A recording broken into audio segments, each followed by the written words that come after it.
ஆதியாகமம் 44ஆம் அதிகாரம் நம்மளுடைய தொடர் தியானத்தின் இன்றைய பகுதியாகும். ஏற்கனவே 43ஆம் அதிகாரத்தை 3 பகுதிகளாக பிரித்தோம்.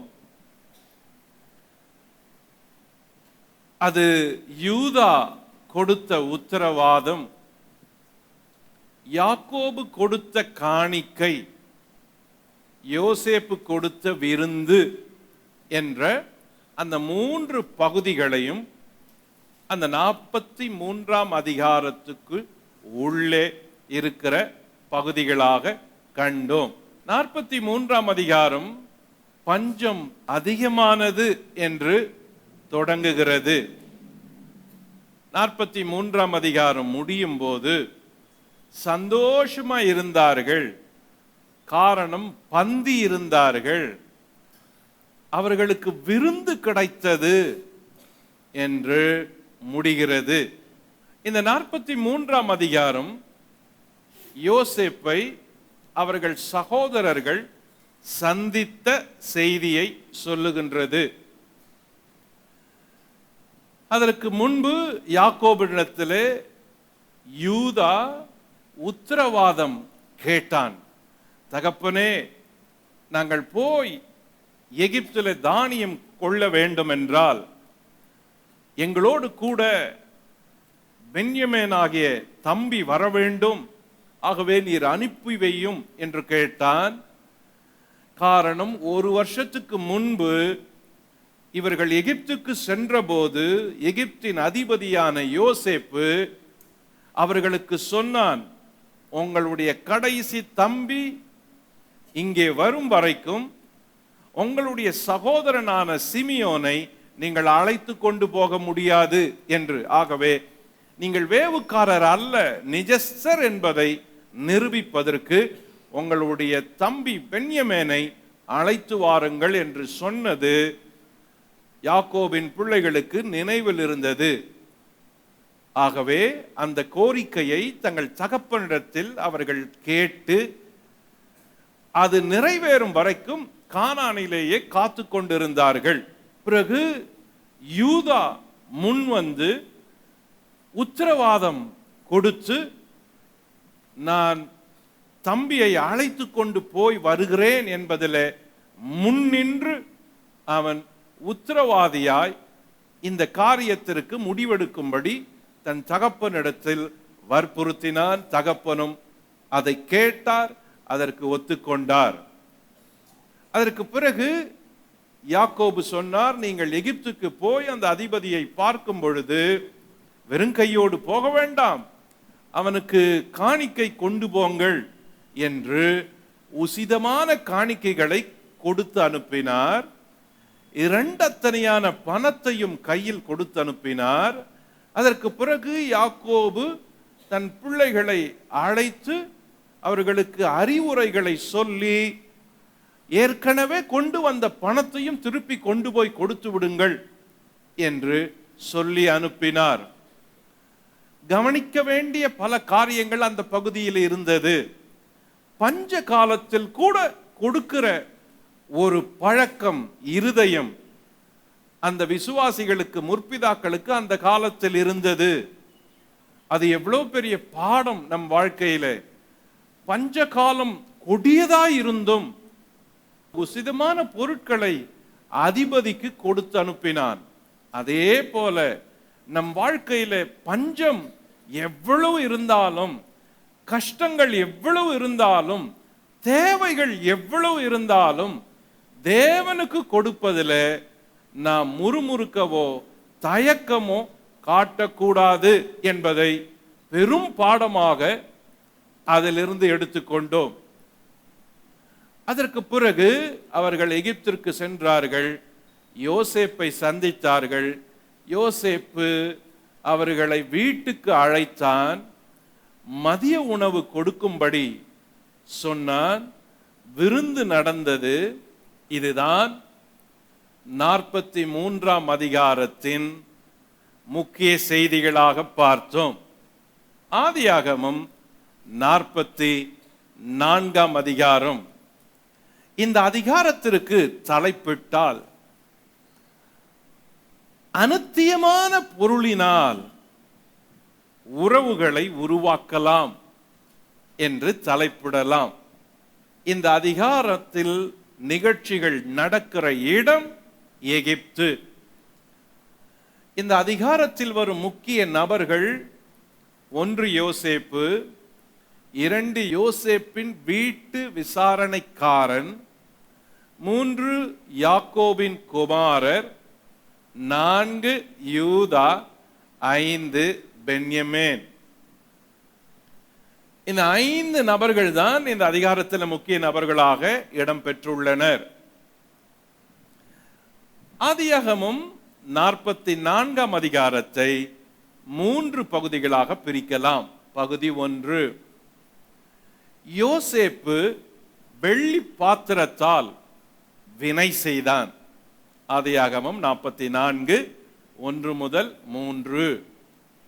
பகுதி 2, விசாரணைக்காரன் வழியில் வந்து கைது செய்தான்.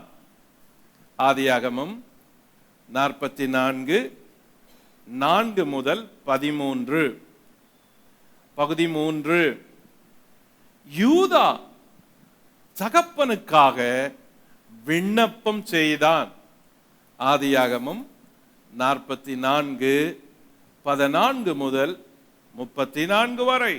மிக சுருக்கமாக இந்த 3 பகுதிகளை மனதில் வைத்துக் கொள்ள வேண்டும் என்றால், number 1 test, number 2 trial, number 3 ட்ரையம். வாழ்க்கையில் வருகிற சோதனை, வாழ்க்கையில் வருகிற பரீட்சை, வாழ்க்கையில் வருகிற வெற்றி, இது 3ம் ஒவ்வொரு வாழ்க்கையிலையும் தவிர்க்கப்பட முடியாதவைகள். தவிர்க்கப்பட முடியாதவைகள். கவனியுங்கள், முந்தைய அதிகாரம் ஒரு விருந்தில் முடிகிறது. சந்தோஷமான விருந்து. அவர்கள் நினைச்ச பார்க்கல, எகிப்துக்கு போவோம், எகிப்தின் அதிபதி அழைப்பான், நம்மளை வீட்டுக்கு அழைச்சிட்டு போவான், விருந்து வைப்பான், வரிசையில் அமர வைப்பான், எகிப்தியர் மத்தியிலே நமக்கு புகழ்ச்சியோடு பந்தியிடுவான், சந்தோஷப்படும்படி பேரை அறிந்து பெயர் பெயராக உட்கார வைத்து கடைசி தம்பிக்கு அவ்வளவு பொருட்களை சேர்த்து கொடுப்பான் என்றெல்லாம் அவர்கள் நினைக்கவே இல்லை. ஆனால் இந்த அதிகாரம் முடியும் பொழுது சந்தோஷத்தில் முடிகிறது. துவக்கம் என்ன, உண்மை என்ன? 44ஆம் அதிகாரம் தொடங்கும் பொழுது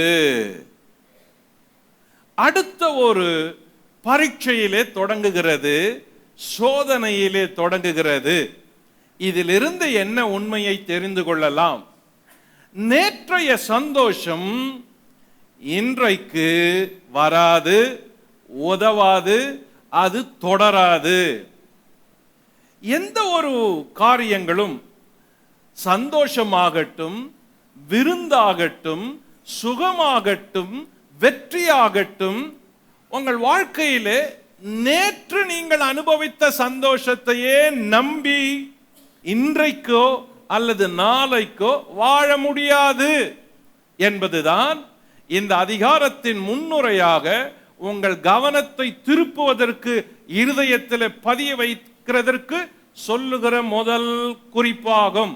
உங்களுடைய நேற்றைய வெற்றி இன்றைக்கோ நாளைக்கோ பயன்படாது. உங்களுடைய நேற்றைய சுகம் இன்றைக்கோ நாளைக்கோ பயன்படாது. நேற்றைய சந்தோஷம் கூட இன்றைக்கோ நாளைக்கோ அப்படியே வராது. அது வாழ்க்கையின் மாற்றங்களை சந்திக்க வேண்டிய இருக்கிறது என்பதை இந்த நிகழ்ச்சிகள் நம் ஒவ்வொருவருக்கும் தெரிவிக்கிறது. ஆரம்பத்திலேயே இதை ஞாபகத்தில் வைத்துக் கொள்ளுங்கள்.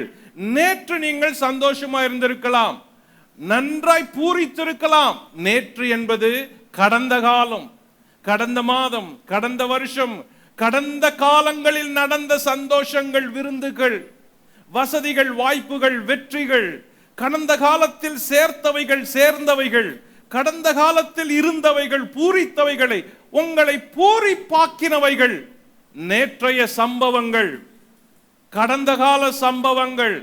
அதையே நம்பிக்கொண்டு நீங்கள் வாழ முடியாது, வாழக்கூடாது. ஏனென்றால் நாளை அதே போல இருக்காது, அதே போல இருக்காது. கவனியுங்கள், யோசேப்பை குறித்து படிக்கும் பொழுது எல்லா ஆவிக்குரியவர்களும் அவன் மேலே கவனம் வைத்து விழிப்போடு அவனிடத்தில் எப்படிப்பட்ட ஆவிக்குரிய வாழ்க்கையின் பாடங்கள் இருக்கின்றன என்பதை நாம் ஊர்ந்து கவனித்து ஈர்த்து கொள்ள வேண்டும். ஏனென்றால் பழைய ஏற்பாட்டிலே யோசேப்பு புதிய ஏற்பாட்டில் வருகிற இயேசு கிறிஸ்துவுக்கு முன்னடையாளம் போன்று வாழ்ந்தவன். எல்லா வகையிலும் யோசேப்பை இயேசுவோடு ஒப்பிட்டால் அதே போல அவன் பழைய ஏற்பாட்டு காலத்திலே வாழ்ந்து முடித்தான். இன்று சபை மக்கள், விசுவாசிகள், கிறிஸ்துவுக்குள் வந்தவர்கள், ரட்சிக்கப்பட்டவர்கள், தேவ பிள்ளைகள், நான் கர்த்தருடையவன், கர்த்தருடையவள் என்று சொல்லுகிறவர்கள் யோசேப்பை நன்றாய் உற்று கவனிக்க வேண்டும். ஏனென்றால் அவன் ஒரு டைரி, அவன் ஒரு வாழ்க்கை, அவன் ஒரு மாதிரி வாழ்க்கையை வாழ்ந்து நமக்கெல்லாம் பின்பற்றும்படி ஒரு மாதிரியை வைத்து விட்டு போனான். ஆகவே ஒவ்வொரு பக்கமும், ஒவ்வொரு நிகழ்ச்சியும், ஒவ்வொரு நாளும் அவன் வாழ்க்கையில் நடந்தவைகள் உங்கள் வாழ்க்கையிலும் நடக்கலாம். ஆனால் முன்மாதிரி இருக்கிறதே, அது உங்களுக்கு உதவிகரம் நீட்டும். இவனுடைய வாழ்க்கையின் மாதிரி இருக்கிறதே, அது எப்பொழுதுமே நமக்கு முன் நிழல போல வந்து நின்று பேசக்கூடியது. சரி, பகுதி 1. யோசேப்பு வெள்ளி பாத்திரத்தால் ஒரு வினை செய்தான், ஒரு முடிவு செஞ்சான். இவங்களை மறுபடியும் சோதிக்கணும் அப்படின்னு. வாசிப்போம். ஆதியாகமம் 44ஆம் அதிகாரம் 1 முதல் 3 வரை.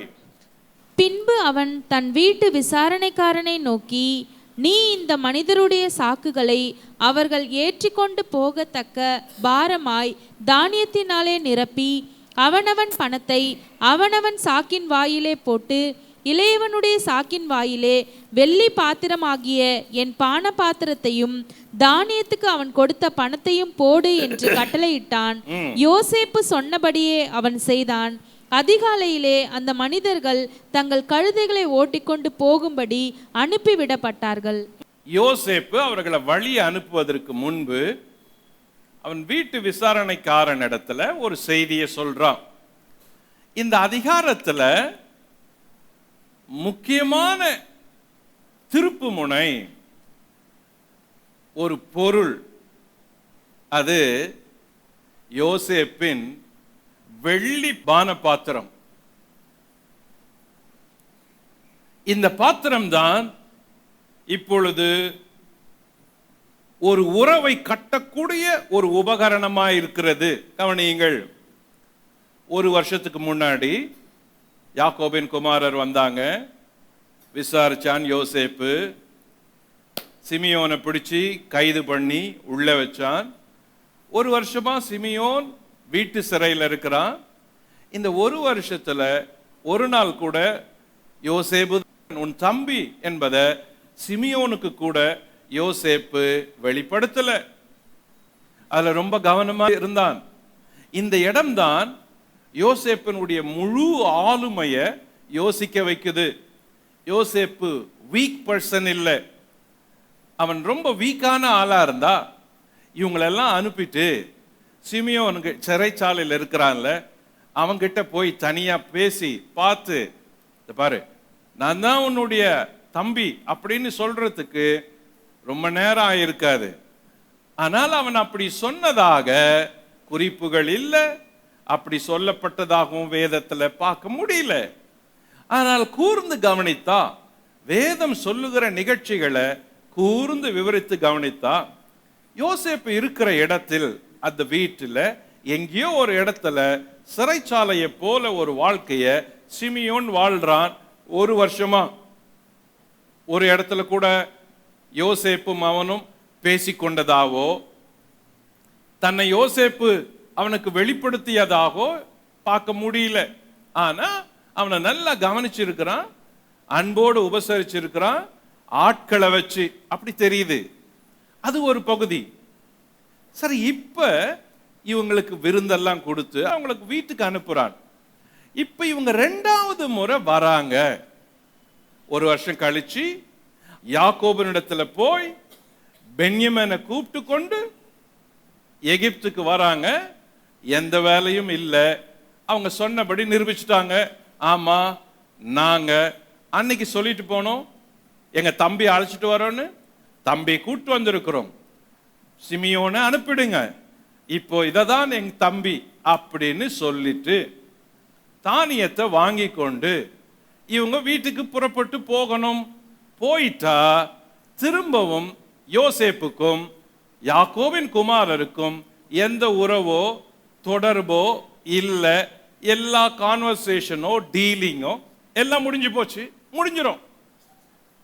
அவங்க வீட்டுக்கு போயிடுவாங்க, இவன் இங்க இருக்கலாம். ஆனால் ஒரு வெள்ளி பாத்திரம் இருக்கிறது.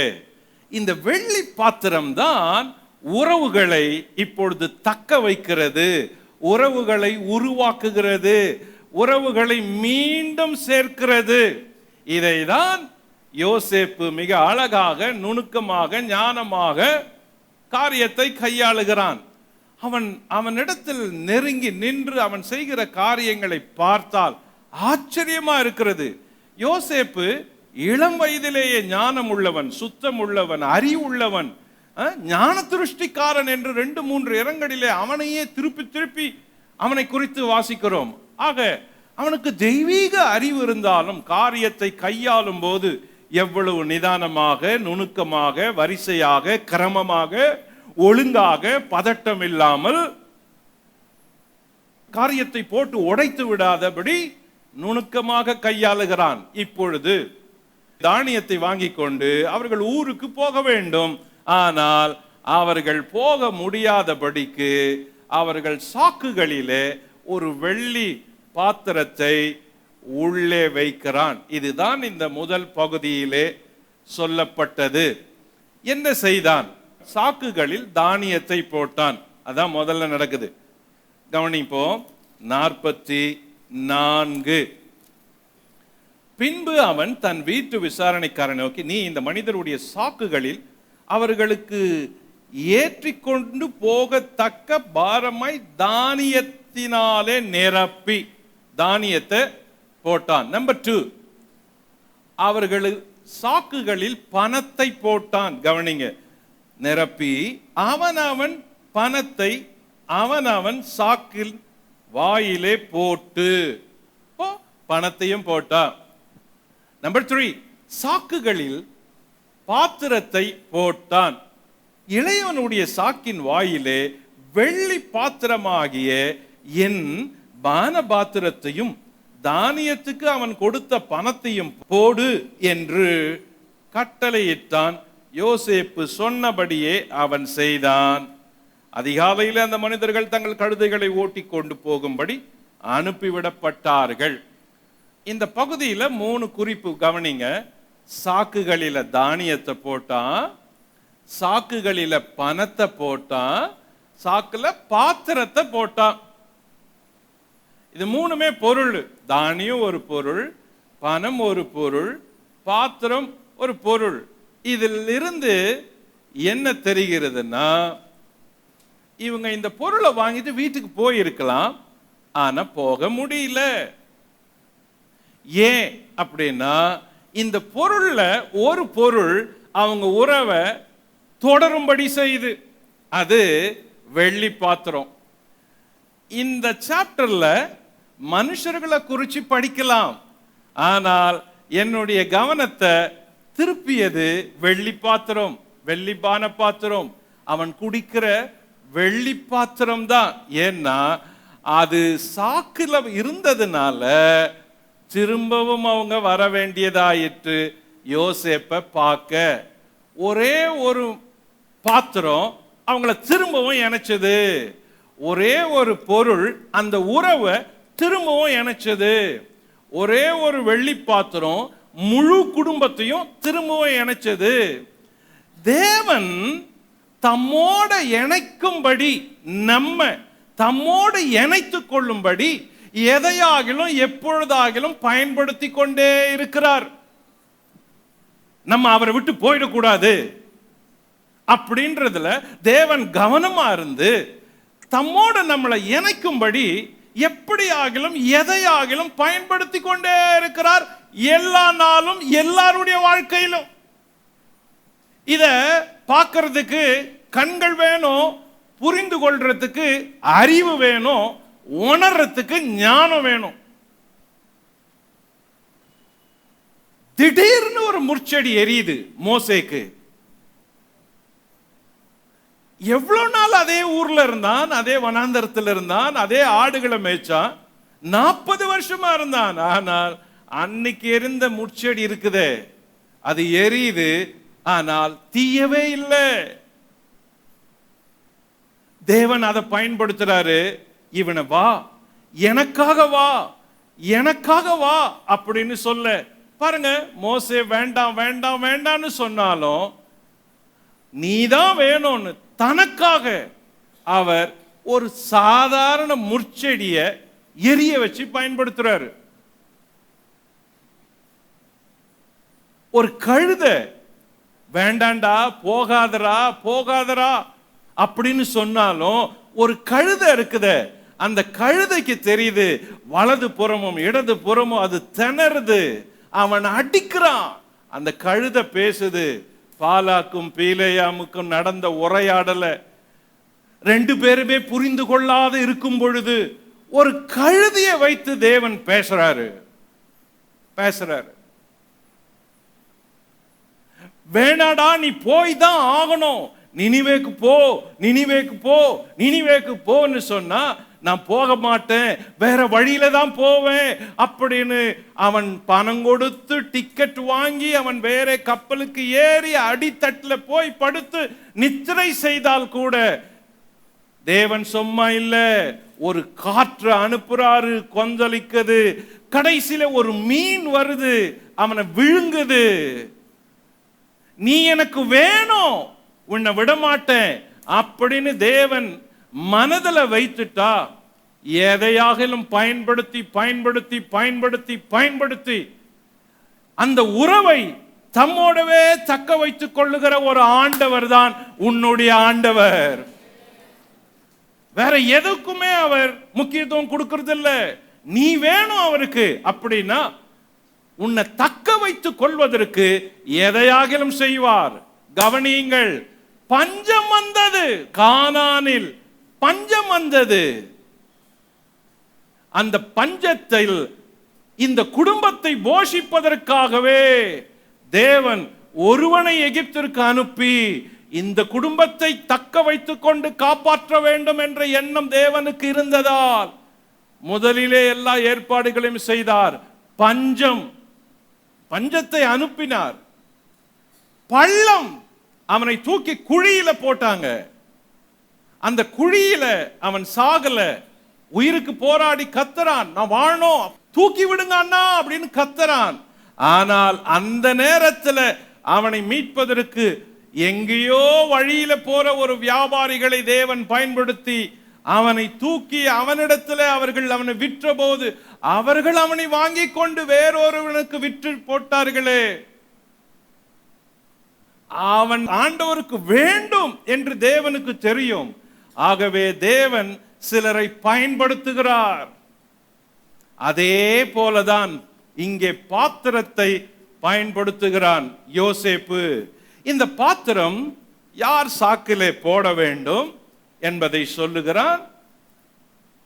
இந்த பாத்திரத்தை எப்படி போட வேண்டும் என்பதை சொல்லி அனுப்புகிறான். இந்த உறவு எனக்கு வேண்டும் என்று யோசேப்பு மனதில் வைத்து காரியத்தை செய்கிறான். இதே போலதான் இயேசு. இயேசு பூமிக்கு வந்து எல்லாரும் தமக்கு வேண்டும் என்பதை அவர் கவனமாயிருந்து காரியங்களை செய்கிறார். இயேசு ஏன் கானாவூர் கல்யாணத்துக்கு போனார்? திராட்சரசம் தீர்ந்து போனது. அந்த வீட்டார் அவமானப்படக்கூடாது. அந்த வீட்டார் என்னுடைய சொந்த ஜனம், ஆகவே அந்த வீட்டாருக்கு திராட்சரசம் வேண்டும். தன் கூட்டத்துக்கு வந்தவர்கள் பசியோடு திரும்பி போகக்கூடாது. ஆகவே என்ன இருக்கிறது உங்களிடத்தில் கொடுங்கள் என்று வாங்கி ஆசீர்வதித்து அவர்கள் திருப்தியாக மட்டும் சாப்பிட அனுப்பினார். ஏன்? அந்த கூட்டம் அவருடைய கூட்டம், அவருக்கு அது வேண்டும். சப்பானியாய் படுத்திருந்தான், அவன் அவருக்கு வேண்டும், எழுப்பினார். குருடனாய் உட்கார்ந்து இருந்தான், அவனுக்கு வேண்டும், அவனை சுகமாக்கினார். முடவனாய் கை சூம்பினவனாய் இருந்தான், அவருக்கு வேண்டும், கையை நீட்டி என்றார். அந்த பெரும்பாடு உள்ள ஸ்திரீ அவருக்கு வேண்டும். ஆகவே தம்முடைய வல்லமை பாய்ந்தது. பாவம் செய்த ஸ்திரீ கூட அவருக்கு வேண்டும். ஆகவே உட்கார்ந்து தம்முடைய விரலிலே எழுதுகிறார். ஏன் இதை செய்கிறார்? அவருக்கு வேணும். ஒவ்வொருத்தருமே இயேசுவுக்கு வேணும். ஆகையினால தேவன் எதையாகிலும் பயன்படுத்தி, எதையாகிலும் செய்து, எதையாகிலும் உனக்கு செய்து உன்னை அவர் தம் பக்கம் தக்க வைத்துக் கொள்ளுகிறார். தக்க வைத்துக் கொள்ளுகிறார். உங்க வாழ்க்கையில பஞ்சம் வந்ததா? தேவன் அனுப்பியது. இழப்பு வந்ததா? தேவன் அனுப்பியது. கண்ணீர் வந்ததா? தேவன் அனுப்பியது. சுமங்கலமான காரியங்கள் நடந்ததா? தேவன் செய்தது. பூரிப்பதற்கு காரியங்கள் நடந்ததா? தேவன் செய்தது. உங்கள் வாழ்க்கையில் நீங்கள் சந்தோஷப்படும்படியான நிகழ்ச்சிகள் உங்களுக்கு நடந்திருந்தால் அதுவும் தேவன் செய்தது. சோகப்படும்படியான காரியங்கள் நடந்திருந்தால் அதுவும் தேவன் செய்தது. காரணம், எதையாகிலும் அனுப்பி உன்னை அவரை விட்டு போகாமல் அவர் பக்கமே உன்னை தக்க வைத்துக் கொள்வதற்காக கர்த்தர் காரியங்களை வைத்து பயன்படுத்துகிறார். அது உங்களுக்கு பிடிக்கலாம், பிடிக்காம போலாம், ஆனா நீ அவருக்கு வேணும். அந்த நிகழ்ச்சியை விரும்பலாம், விரும்பாமல் போலாம், ஆனா நீ அவருக்கு வேணும். உனக்கு அது வசதியா இருக்கலாம், வசதி இல்லாம இருக்கலாம், ஆனா நீ அவருக்கு வேணும். இது அவர் உன்னை தக்க வைத்துக் கொள்வதற்காக. இந்த வெள்ளி பாத்திரம் சாக்குகளுக்குள்ள போடப்பட்டது. அப்போ அநித்தியமான பொருட்கள் இவைகள். தானியம், பணம், பாத்திரம், இதெல்லாம் அநித்தியமான பொருட்கள். சாப்பிடுற பொருள், செலவாடுற பொருள், தீந்து போற பொருள். இவைகளை உறவுக்காக யோசேப்பு பயன்படுத்தினான். இதேதான் உங்கள் உறவுகளை கட்டுவதற்கு உங்கள் பொருட்களை பயன்படுத்துங்கள். வேற எப்படியும் நீங்க உறவுகளை கட்ட முடியாது. நீங்க நேசிக்கிறேன் நேசிக்கிறேன் நேசிக்கிறேன்னு சொல்லலாம், ஆனா நேசம் என்ன செய்யும்? நான் உங்களை நம்புறேன் நம்புறேன் நம்புறேன்னு சொல்லலாம், நம்பிக்கை என்ன செய்யும்? உங்க மேல பாசம் வச்சிருக்கிறேன் பாசம் வச்சிருக்கிறேன் சொல்லலாம், பாசம் என்ன செய்யும்? பாரு, உன்னை நான் எவ்வளோ அன்பு கூறுறேன், நீதான் எனக்கு செல்ல பிள்ளை அப்படின்னு சொல்றோம். என்ன பண்ணும் அந்த பாசம், நேசம், அன்பு, நம்பிக்கை என்ன பண்ணும் அப்படின்னா, பொருட்களால அந்த உறவுகளை கட்டும். இதுதான் இயேசு சொன்னாரு, அநித்தியமான பொருட்களினால உலகத்தின் நண்பர்களை சம்பாதிங்க சம்பாதிங்க அப்படின்னு. உங்க பொருட்களை கொடுத்தா உங்க அன்பு விளங்கும். ஏன் பர்த்டேக்கு கிஃப்ட் கொடுக்கிறோம்? ஏன் திருமணத்துக்கு ரிசப்ஷன்ல கிஃப்ட் கொடுக்கிறோம்? ஏன் பண்டிகை நாட்கள்ல புது துணிகளை வாங்கி கொடுக்கிறோம்? ஏன் நல்லது கெட்டது நாட்கள்ல பங்கேற்று அவங்களுக்கு உதவி செய்யறோம்? ஏன் உங்களுடைய பணத்தை எடுத்து அவங்களுக்கு கொடுக்குறீங்க? பொருளை எடுத்து ஏன் கொடுக்குறீங்க? உறவுகள் கட்டப்படும். கட்டப்படுவதற்கு இவைகள்தான் முன்னுதாரணம். என்னுடைய செய்தியை கேட்கிறவங்க இங்கே இருக்கலாம், எவ்வளவு தூரத்தில் இருக்கலாம், ஞாபகத்தில் வைத்துக் கொள்ளுங்க, உங்களுடைய பொருட்கள் உறவுகளை கட்டப்படுவதற்கு செலவிடப்பட வேண்டும். சேர்க்கறதுக்கு இல்லை, சேர்க்கறதுக்கு இல்லை. யோசித்து பாருங்க, யாருக்கெல்லாம் நீங்க ஏதாவது பொருள் கொடுத்துருக்கிறீங்களா? ஏதாவது வாங்கி கொடுத்துருக்கிறீங்களா? கிஃப்ட் கொடுத்துருக்கிறீங்களா? நட்பாக, உறவாக, சிநேகமாக, விசுவாசியாக, சபைகளில் வர புது ஆத்துமாக்களுக்கு, சபைகளில் இருக்கிற பழைய ஆத்துமாக்களுக்கு பாருங்க. அப்ப கொடுக்கிற பழக்கம்ன்றது பிதாவின் பழக்கம், கொடுக்கிற குணம்ன்றது பரமபிதாவின் குணம். அத தம் பிள்ளைங்களுக்கும் இருக்கணும்னு பார்க்கிறாரு. இது யோசேப்புக்கு இருந்ததுனால இந்த உறவுகளை இழக்க அவன் விரும்பல, திரும்பவும் அதை கட்டுறதுக்கு வழி செய்தான். ஆக பொருட்களினால் உறவுகளை கட்டினான், சேர்த்தான், சம்பாதித்தான். பகுதி 2, விசாரணைக்காரன் வழியில் வந்து கைது செய்தான். இப்போ இவங்கெல்லாம் அன்னைக்கு அதிகாலையில் எல்லாத்தையும் எடுத்துட்டு கிளம்பிட்டாங்க. கிளம்பி போறப்ப இவங்க சாக்குகள் நிரம்பி இருந்துச்சு, கழுதைகள் மேலே ஏற்றப்பட்டது. ஆல்மோஸ்ட் இப்ப வந்த எல்லா பிரதர்ஸும் போறாங்க.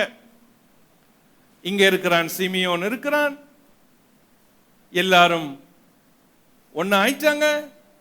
பென்யமீனும் இருக்கிறான், எல்லாரும் சந்திச்சாங்க. இப்ப எல்லாரும் சந்தோஷமா போறாங்க. அவங்க போகிற வழியில் நடந்தது என்ன? 4ஆம் வசனம் முதல் 13ஆம் வசனம் வரை கவனியுங்கள். 4 முதல் 13 வரை வாசிப்போம். அவர்கள் பட்டணத்தை விட்டு புறப்பட்டு வெகு தூரம் போவதற்கு முன்னே யோசேப்பு தன் வீட்டு விசாரணைக்காரனை நோக்கி, நீ புறப்பட்டு போய் அந்த மனிதரை பின்தொடர்ந்து அவர்களை பிடித்து, நீங்கள் நன்மைக்கு தீமை செய்தது என்ன? அது என் எஜமான் பானம் பண்ணுகிற பாத்திரம் அல்லவா? அது போன வகை ஞானதிஷ்டியால் அவருக்கு தெரியாதா? நீங்கள் செய்தது தகாத காரியம் என்று அவர்களோட சொல் என்றான். அவன் அவர்களை தொடர்ந்து பிடித்து தன்னிடத்தில் சொல்லியிருந்த வார்த்தைகளை அவர்களுக்கு சொன்னான். அதற்கு அவர்கள், என் ஆண்டவன் இப்படிப்பட்ட வார்த்தைகளை சொல்லுகிறது என்ன? இப்படிப்பட்ட காரியத்துக்கும் உம்முடைய அடியாராகிய எங்களுக்கும் வெகு தூரம் எங்கள் சாக்குகளின் வாயிலே நாங்கள் கண்ட பணத்தை கானான் தேசத்திலிருந்து திரும்ப உம்மிடத்துக்கு கொண்டு வந்தோமே. நாங்கள் உம்முடைய எஜமான் வீட்டில் இருந்து வெள்ளியை ஆகிலும் பொன்னை ஆகிலும் திருடி கொண்டு போவோமா? உம்முடைய அடியாருக்குள்ளே அது எவனிடத்தில் காணப்படுமோ அவன் கொலையுண்ண கடவன், நாங்களும் எங்கள் ஆண்டவனுக்கு அடிமைகள் ஆவோம் என்றார்கள். அதற்கு அவன், நீங்கள் சொன்னபடியே ஆகட்டும், எவனிடத்தில் அது காணப்படுமோ அவன் எனக்கு அடிமையாவான், நீங்கள் குற்றமற்றிருப்பீர்கள் என்றான். அப்பொழுது அவர்கள் துரிதமாய் அவனவன் தன் தன் சாக்கை தரையிலே இறக்கி தங்கள் சாக்குகளை திறந்து வைத்தார்கள். மூத்தவன் சாக்கு முதல் இளையவன் சாக்கு மட்டும் அவன் சோதிக்கும் போது அந்த பாத்திரம் பென்யமீனுடைய சாக்கிலே கண்டுபிடிக்கப்பட்டது. அப்பொழுது அவர்கள் தங்கள் வஸ்திரங்களை கிழித்து கொண்டு அவனவன் கழுதையின் மேல் பொதியை ஏற்றிக்கொண்டு பட்டணத்துக்கு திரும்பினார்கள். 2வது பகுதி, யோசேப்பு விசாரணைக்காரனை அனுப்புறான். நீ போய் வழியில அவங்கள கேள்வி கேளு. நீங்க வந்து சாப்பிட்ட வீட்லயே அந்த எஜமானுடைய பாத்திரத்தை இப்படி எடுத்துட்டு போறீங்களே, இது நியாயமா அப்படின்னு கேட்டு அவங்கள செக் பண்ணி அவங்கள திரும்பவும் கைது பண்ணி அழைச்சிட்டு வா அப்படின்னு சொல்லி அனுப்புறான். இந்த பகுதியில் அவன் அவர்களை கேள்வி கேட்டான். யாரு? வீட்டு விசாரணைக்காரன், யோசேப்பின் வீட்டு விசாரணைக்காரன். அவங்க கிட்ட போய், நீங்க ஏன் இப்படி பண்ணிட்டு வந்தீங்க அப்படின்னு கேட்கிறான். அவங்களுக்கு ஆச்சரியமா, நம்ம ஒண்ணுமே செய்யல, நம்மளை ஏன் இப்படி கேட்கிறாரு அப்படின்னு. அப்போ அவன் கேள்வி கேட்கிறப்போ அவன் சொன்ன குற்றம் இருக்குதே, அது அவங்களுக்கு ரொம்ப வருத்தமா இருந்துச்சு, தூக்கி போட்டுருச்சு. அது மாதிரி நம்ம செய்யவே இல்லையே அப்படின்னு. அதுக்கப்புறம் அவன் அவர்களை சோதித்து பார்த்தான். அவங்க சொன்னாங்க, நாங்க அப்படியெல்லாம் செய்யல, நாங்க நிஜஸ்தர், ஏற்கனவே நாங்க எடுத்துட்டு வந்த பணத்தை உங்களுக்கு நாங்க திருப்பி கொடுத்துமே, நாங்க அப்படி செய்யலையே. இவங்களுக்கு என்ன நடக்க கூடாதோ அது நடந்துச்சு. குறிப்பா பென்யமீனுடைய சாக்குல தட்டு இருந்தது. அந்த சாக்குக்குரியவனை திரும்பவும் கூட்டிட்டு போனா என்ன ஆகும் பாருங்க. நேற்றைய சந்தோஷம் இன்னைக்கு யூஸ் ஆகல, நேற்றைய விருந்து கழிப்பு இன்னைக்கு யூஸ் ஆகல. அதுதான் வாழ்க்கை. இப்போ அவங்களுக்கு புதுசா சோதனை வந்துட்டு, பயம் வந்துட்டு, அதிர்ச்சி வந்துட்டு, என்ன செய்யறதுன்னு தெரியல. இந்த பகுதியில இந்த 2 அதிகாரத்துல இந்த பகுதியில என்னை ரொம்ப ஆச்சரியப்பட வைத்தவர் யோசேப்புக்கு அடுத்தபடியா அவன் வீட்டு விசாரணைக்காரன். அவன் பேர் சொல்லப்படல, ஆனா அவன் வீட்டு விசாரணைக்காரன் அப்படின்ற பட்டத்துல இருக்கிறான். அவன் யோசேப்புக்கு அவனுடைய இருதயத்தை ஏற்றது போல வேலை செய்கிறவனா இருக்கிறான். அவன் பேர் தெரியல. கவனிங்க, இந்த அதிகாரத்துல திரும்பவும் அவன் செய்த காரியங்கள் சொல்லப்படுது. 43ஆம் அதிகாரத்திலும் 44ஆம் அதிகாரத்திலும் வீட்டு விசாரணைக்காரன் என்று ஒருவனை குறித்து வாசிக்கிறோம். அவன் யோசேப்பினுடைய உதவியாளன். இன்னைக்கு இவனை குறித்து சில நிமிஷம் உங்க கவனத்துக்கு கொண்டு வரலாம் அப்படின்னு நினைக்கிறேன். யோசேப்பை பத்தி பேசிக்கிட்டே வரோம், யோசேப்புடைய சகோதரர்களை பேசிட்டு வரோம், யாக்கோபை குறித்து பேசிட்டு வரோம், கானானில் இருந்த பஞ்சத்தை பேசுறோம், எகிப்துல நடந்த நிகழ்ச்சிகளை பேசுறோம். இடையில ஒருவன், ஆபிரகாமுக்கு ஒரு எலியேசர் இருந்தான். ஆபிரகாம் வாழ்க்கையில எலியேசர் நம்பிக்கைக்குரியவனா இருந்தான். ஆபிரகாம் காலம் முழுவதுமே எலியேசர் வீட்டு விசாரணைக்காரனா இருந்தான். ஆபிரகாமுக்கு அவனை போல ஒரு ட்ரஸ்ட்வொர்த்தி மேன் யாரும் இல்லை. தனக்கு உரிய ஸ்தானத்துல எல்லாவற்றையும் செய்யக்கூடிய ஒரு எலியேசர் ஆபிரகாமுக்கு இருந்தான்ல, அதே போல யோசேப்புக்கு ஒரு விசாரணைக்காரன் இருந்தான். அவன் உதவியாளனா இருந்தான். வாழ்க்கையில நம்ம எல்லாருமே ஒவ்வொரு இடத்துல உதவியாளனா இருப்போம். எல்லா இடத்துலயும் இருப்போம், யாருக்கோ ஒருவர் இருப்போம்.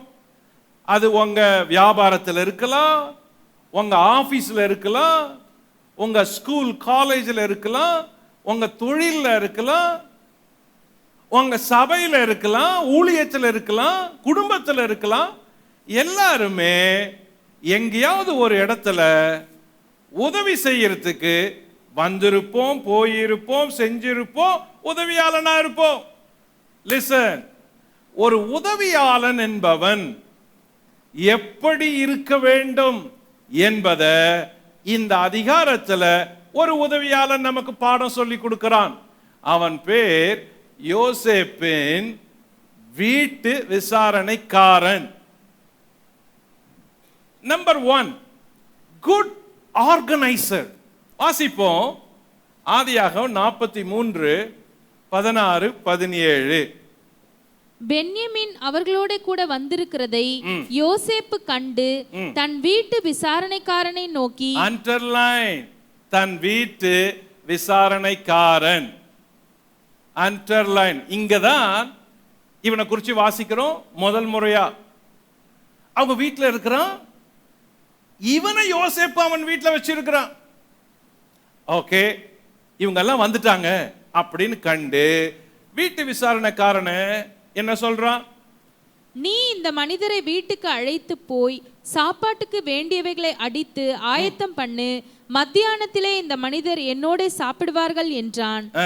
அவன் தனக்கு யோசேப்பு சொன்னபடியே செய்து அந்த மனிதரை யோசேப்பின் வீட்டுக்கு அழைத்து கொண்டு போனான். என்ன பண்ணா இவன்? பாரு, இவங்க எல்லாம் வந்திருக்கிறாங்க. தன் பிரதர்ஸ் சொல்லல, சொன்னானோ இல்லையோ, இவங்க எல்லாம் வந்திருக்கிறாங்க. இவங்களெல்லாம் அடிச்சுட்டு இன்னைக்கு மத்தியானம் அவங்களுக்கு மத்தியான சாப்பாடு விருந்த செய் அப்படின்னு சொல்லி இருக்கிறாங்க. தன்னுடைய தலைவன் என்ன சொல்றானோ அதன்படி செய்கிற உதவியாளன். அப்படி இப்படி மாறல. லிசன், எல்லாருமே ஒரு இடத்துல வேலை செய்யறீங்க, படிக்கிறீங்க. எல்லாருக்கும் ஒரு பாஸ் இருப்பாங்க, ஒரு தலைவன் இருப்பாங்க, ஒரு சீஃப் இருப்பாங்க, இல்ல ஒரு சீஃப் பாஸ்டர் இருப்பாங்க. நம்ம எல்லாருமே எங்கேயோ ஒரு இடத்துல யாரோ ஒருவருக்கு எங்கேயாகலும் எப்போதாகலும் எதிலாகலும் உதவி செய்யறவங்களா இருப்போம், அசிஸ்டண்டா இருப்போம், ஹெல்ப்பரா இருப்போம். கவனிங்க, உங்கள் தலைவன் செய்யும்படி சொன்னத சரியா செய்யற உதவியாளன். நான் ஏன் இதை சொல்றேன்னா, ரொம்ப பேர் அப்படி இல்லை. ஒன் வேர்ட் சொன்னாலே கேட்ச் பண்ணி செய்யற ஆளுங்க ரொம்ப குறைவு. தலைவர் என்ன சொல்றாரு அதை உள்வாங்கி கவனிச்சு செய்யற ஆளுங்க ரொம்ப குறைவு. அந்த வார்த்தையின் அர்த்தம், வார்த்தையின் பொருள், வார்த்தையின் வேகம், வார்த்தையில் இருக்கிற எதுகை மோனை, வார்த்தையில் இருக்கிற அந்த கருத்து, அளவு, சுருக்கம், அடர்த்தி, ஈரம், வெப்பம், இதெல்லாம் புரிஞ்சு செய்யற ஒரு உதவியாளனா நீ இருக்கணும். ஆனா அப்படி இல்லை, ரொம்ப பேர் அப்படி இல்லை. நான் கிறிஸ்டியன்ஸுக்கு பேசுறேன். கிறிஸ்தவ பிள்ளைங்க, வாலிப பிள்ளைங்க, வாலிபருங்க, ஆண்கள், பெண்கள் இந்த காரியத்துல மோஸ்ட்லி ஃபெயில் ஆகுறாங்க. தனக்கு மேல இருக்கிற தலைவனுடைய வார்த்தையின் படியே கேட்டு அதன்படியே மீறாம அதன்படியே செய்யற ஆட்கள் கிறிஸ்தவ உலகத்துல, சபையில, ஊழியத்துல கிறிஸ்தவ விசுவாசிகள் ரொம்ப குறைவு. போராட வேண்டியது இருக்குது, 10 தடவை சொல்ல வேண்டியதா இருக்குது, திரும்ப திரும்ப ஞாபகப்படுத்த வேண்டியதா இருக்குது, எரிச்சலா இருக்குது. செய்யற வேலைகளை பார்த்தா அதுல ஒரு கோணல், உண்மை இல்லை, மெத்தனம், சோம்பல். ஒரு எகிப்துல இருக்கிற ஒரு வீட்டு விசாரணைக்காரன் ஒன் வேர்டுக்கு அப்படியே ஃபாலோ பண்ணி சொன்னபடியே செய்தான். எத்தனை பேர் அது மாதிரி சர்டிபிகேட் வாங்க முடியும்? யோசித்து பாருங்க. இன்னைக்கு இருக்கிற எல்லாரையும் கேட்கிறேன், என் செய்தியை டிவியில, யூடியூப்ல கேட்கிற எல்லாரையும் பார்த்து கேட்கிறேன். ஒரு இடத்துல வேலை செய்றீங்க, ஒரு இடத்துல ஊழியம் செய்றீங்க, ஒரு இடத்துல நீங்க கீழே இருந்து உங்களுக்கு மேல இருக்கிற பாஸ் உங்களுக்கு சொன்னதை, உங்க சீஃப் சொன்னதை அப்படியே உள்வாங்கி அதன்படியே கருத்து மாறாம அதே வேகத்துல, அதே அர்த்தத்துல, அதே காரியத்தை செய்து முடிக்கிற நபரா நீங்கள்? இல்லையே, இல்ல. அப்படி இருந்திருந்தா யோசேப்பின் பக்கத்துல இருந்திருப்பீங்க. ஏன் பக்கத்துல வைக்கல? பக்கத்துல ஏன் வைக்க முடியல? You are not trustworthy.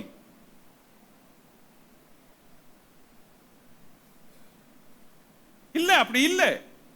இயேசுவுக்கு 12 சீஷருங்க, அதுல ஒருத்தன் தான் யூதாஸ். 11 பேரு நல்ல சீஷருங்க. இன்னைக்கு என்ன காரியம் தெரியுமா? இயேசுவுக்கு 11 யூதாஸ், ஒரே ஒருத்தர் தான் நல்ல சீஷன்.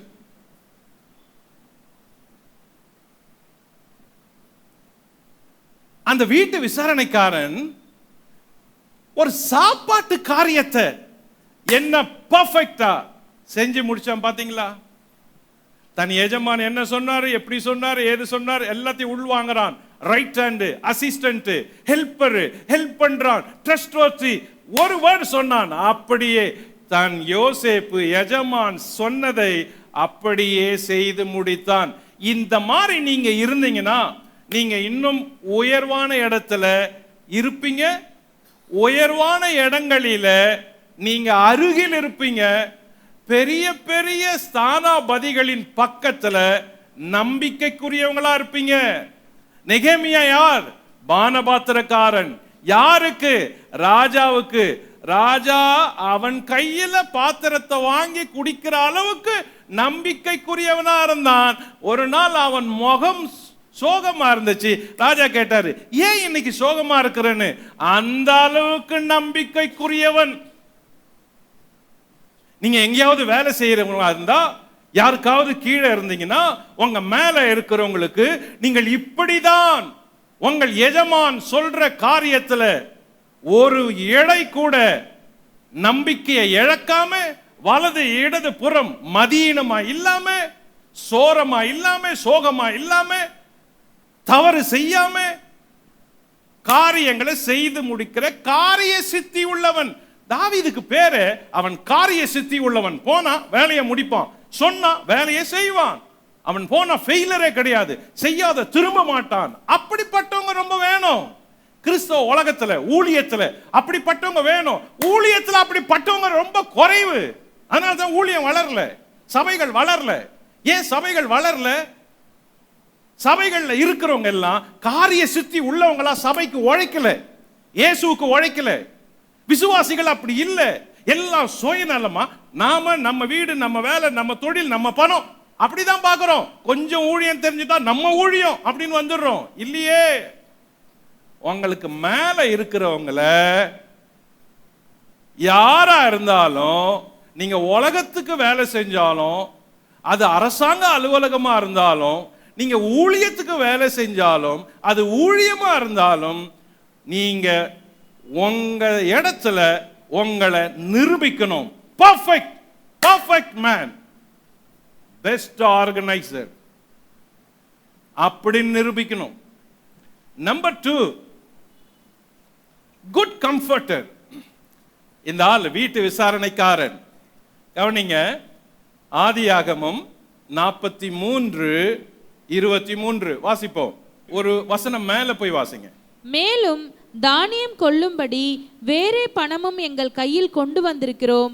நாங்கள் முன் கொடுத்த பணத்தை எங்கள் சாக்குகளில் போட்டது இன்னார் என்று அறியோம் என்றார்கள். அதற்கு அவன், உங்களுக்கு சமாதானம், பயப்பட வேண்டாம். உங்கள் தேவனும் உங்கள் தகப்பனுடைய தேவனுமாய் இருக்கிறவர் உங்கள் சாக்குகளில் அதை உங்களுக்கு புதையலாக கட்டளையிட்டார். நீங்கள் கொடுத்த பணம் என்னிடத்தில் வந்து சேர்ந்தது என்று சொல்லி சிமியோனை வெளியே அழைத்து வந்து அவர்களிடத்தில் விட்டான். அந்த வீட்டு விசாரணைக்காரன் பண்ண காரியங்களை கவனிங்க. இவங்க அவ்வளோ தூரத்துல இருந்து, கானான்ல இருந்து வராங்க. யோசேப்பை மீட் பண்ணாங்க. யோசேப்பு லஞ்சுக்கு கூப்பிட்டாரு, வீட்டுக்கு போறாங்க. போற வழியில இவன் என்ன மாதிரி அவங்களோட நடந்திருக்கிறான் பாருங்க. அவங்க பயந்துகிட்டு போறாங்க. யோசேப்பு வீட்டுக்கு போறோமோ, என்ன ஆகும், ஏன் நம்மளை வீட்டுக்கு கூப்பிடுறாரு அப்படின்னு. இவங்க என்ன நினைக்கிறாங்க, ஒருவேளை போன தடவை நம்ம வந்தப்ப நம்ம சாக்குகளுக்குள்ள பணம் இருந்துச்சு, அந்த பணம் நம்ம எடுத்துட்டு வந்துட்டோம்னு நம்மளை கண்டுபிடிச்சிட்டு விசாரணைக்கு கொண்டு போறாங்களோ, பயமா இருந்துச்சு அவங்களுக்கு. அப்படி பயந்து வரவங்களுக்கு இவன், இந்த வீட்டு விசாரணைக்காரன் ஆறுதல் கொடுக்கிறது போல பேசுறானா. Is a best comforter. இப்ப யோசிங்க, இந்த மாதிரி பயப்படுறவங்கள எவ்வளவு பேர் நம்மளை சுத்தி இருக்கிறாங்க? நம்ம எத்தனை பேரு ஆறுதல் வார்த்தைகளை அவங்களுக்கு யூஸ் பண்ணி இருக்கிறோம்? யோசித்து பாருங்க. வேற எதுவுமே பேசக்கூடாது. ஆறுதலின் வார்த்தைகளை எவ்வளவு பேரு யூஸ் பண்ணி இருக்கிறோம்? அவன் சொன்னா, நீங்க பயப்படாதீங்க, நீங்க பயப்படாதீங்க அப்படின்னா, போற வழியில பாருங்க, அந்நிய ஊரு, அந்நியன் இடம், எகிப்து, இவங்களே பயந்துட்டு போறாங்க. அந்த வழியில ஒருத்தன் பயப்படாதீங்க அப்படின்னா, எனக்கு அன்பானவர்களே, கிறிஸ்தவ விசுவாசிகளே, விசாரணைக்காரன் என்பவன் பயத்துல, திகில்ல, வாழ்ற ஒவ்வொருத்தருக்கும் நம்பிக்கைய ஆறுதலை பேசக்கூடியவன். கோல் சொல்றவன் இல்லை, ரெண்டகம் பண்றவன் இல்லை, கலகம் ஊற்றவன் இல்லை, அமைதியா வரவன் இல்லை, பெருமை பிடிச்சவன் இல்லை, தான் மட்டும் பத்திரமா இருக்கணும்னு நினைக்கிறவன் இல்லை. பயந்து வரவங்களுக்கு பயப்படாதீங்க, பயப்படாதீங்க, பயப்படாதீங்க அப்படின்றான். சி, ஜனங்களை கிறிஸ்துவுக்கு நேரா நடத்துறதுக்கு வெறும் சுவிசேஷத்தை மட்டும் பயன்படுத்தக்கூடாது. முதல்ல அவன் சூழல் என்ன, அவன் என்ன நிலையில இருக்கிறான், அவன் எவ்வளவு பதட்டத்தில் இருக்கிறான், வாழ்க்கையில் அவன் எதுக்காக ஏங்குறான், ஏன் பயப்படுறான், அவன் தேவை என்ன, அவன் வழியில ஆண்டவர் உன்னை அனுப்புனா நீ போய் அவன் பயத்துக்கு நம்பிக்கையின் வார்த்தைகளை பேசுற நம்பிக்கைக்குரிய சீஷனா இருக்கணும். இது ரொம்ப பேருக்கு தெரியல.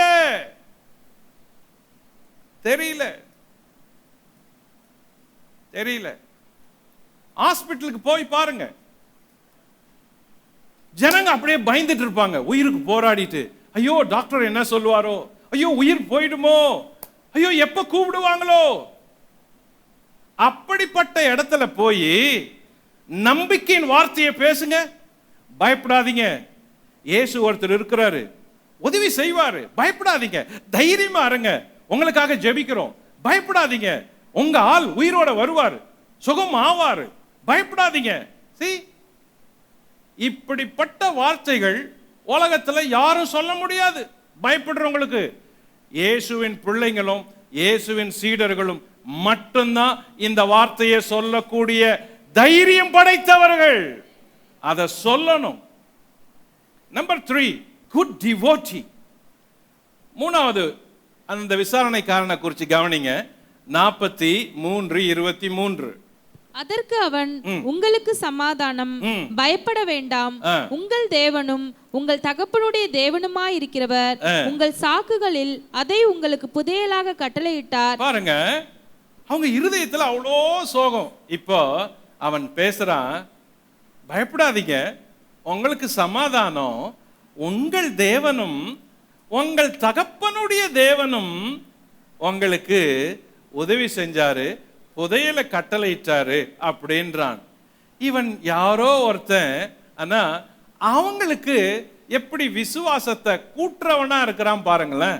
உங்க தேவன் இதை செஞ்சாரு, உங்கள் தேவன் உங்களுக்கு புதையல கொடுத்தது போல இது கொடுத்தாரு, உங்கள் தேவன் உங்கள் தகப்பனுடைய தேவன் இதை செஞ்சாரு அப்படின்றான். யோசித்து பாருங்க.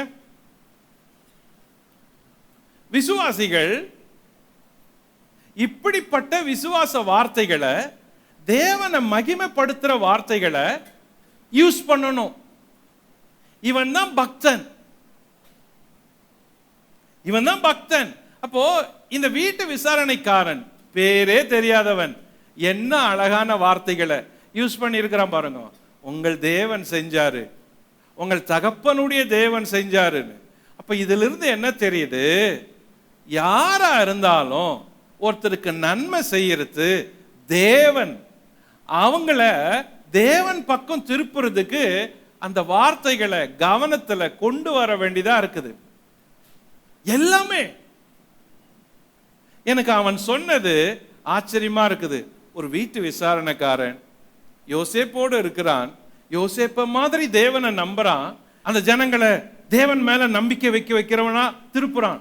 உங்க தேவன் உங்க தகப்பனுடைய தேவன் உங்களுக்கு ஹெல்ப் பண்ணாரு, உங்களுக்கு புதையல கொடுத்தாரு, நீங்க பே பண்ண வேண்டியதில்லை, உங்க தேவன் செஞ்சாரு, உங்க தேவன் செஞ்சாரு சொல்லி பாருங்க. ஒவ்வொருத்தர் வாழ்க்கையில உங்க தேவன் செஞ்சாரு, உன் தேவன் செஞ்சாரு, உன் தேவன் உனக்கு வெற்றியை தந்தாரு, உன் தேவன் உனக்கு சுகத்தை கொடுத்தாரு, அப்படி சொல்லி பாருங்க. அப்ப கேட்கிறவங்களுக்கு தேவன் மேல விசுவாசம் கூடும், தூண்டும், தூண்டப்படும். இதை செஞ்சது விசாரணைக்காரன். இதே மாதிரி உங்க பிள்ளைங்களுக்கு சொல்லணும், பிள்ளைங்களுக்கு சொல்லணும், உனக்கு வெற்றி கொடுத்தது உன் தேவன், வேலையை கொடுத்தது உன் தேவன், உனக்கு ட்ரெஸ்ஸை கொடுத்தது உன் தேவன், பணத்தை கொடுத்தது உன் தேவன், வாழ்க்கையை கொடுத்தது உன் தேவன், சுகத்தை கொடுத்தது உன் தேவன். இப்படி நாம நம்ம பிள்ளைங்களுக்கு, பக்கத்துல இருக்கிறவங்களுக்கு, விசுவாசிகளுக்கு தேவனை குறிச்சு சொல்லணும். தேவனை குறிச்சு, ஊழியர்களை குறிச்சு பெருசா சொல்லக்கூடாது. அவர் ஜெபம் பண்ணா அவரால நடந்துச்சு, அவர் தீர்க்க தரிசனம் சொல்லி நடந்துச்சு, அவர் கூட்டத்துல நடந்துச்சு, அந்த கூட்டத்துக்கு போனா அற்புத அடையாளம் நடந்துச்சு, அதோ மேடையில சாட்சி, பத்திரிக்கையில சாட்சி, டிவியில சாட்சி, அப்படி சொல்லக்கூடாது. தேவன் செஞ்சாரு, தேவன் செய்யறாரு, தேவன் செய்வாரு, அப்படி சொல்லணும். பேரே தெரியாத இந்த வீட்டு விசாரணைக்காரன் பெரிய பாடங்களை சொல்லி கொடுக்கிறான். Number 4, good connector. இப்போ 43:23. அதற்கு அவன், உங்களுக்கு சமாதானம், பயப்பட வேண்டாம், உங்கள் தேவனும் உங்கள் தகப்பனுடைய தேவனுமாயிருக்கிறவர் உங்கள் சாக்குகளில் அதை உங்களுக்கு புதையலாக கட்டளையிட்டார். நீங்கள் கொடுத்த பணம் என்னிடத்தில் வந்து சேர்ந்தது என்று சொல்லி சிமியோனை வெளியே அழைத்து வந்து அவர்களிடத்தில் விட்டான். சாப்பிட போல ஆன் தி வே இவ்வளவு கான்வர்சேஷன் நடக்குது. முக்கியமானவன் வீட்டு விசாரணைக்காரன், பெயர் தெரியல, யோசேப்பின் வீட்டு விசாரணைக்காரன். எவ்வளவு ஒரு உண்மையா, பர்ஃபெக்டா, எவ்வளவு ஒரு டீசென்டா, டிக்னிஃபைடா, எவ்வளவு ஒரு ஃபெய்த்ஃபுல்லா, ஹம்பிளா, ஸ்ட்ரெயிட் ஃபார்வர்டா காரியங்களை செய்யற ஆளை பார்க்கிறோம். இவனை அவன் என்ன பண்ணா, அவங்க எல்லாம் வந்ததும் ஒரு சகோதரனை பிற சகோதரனோட இணைச்சான்.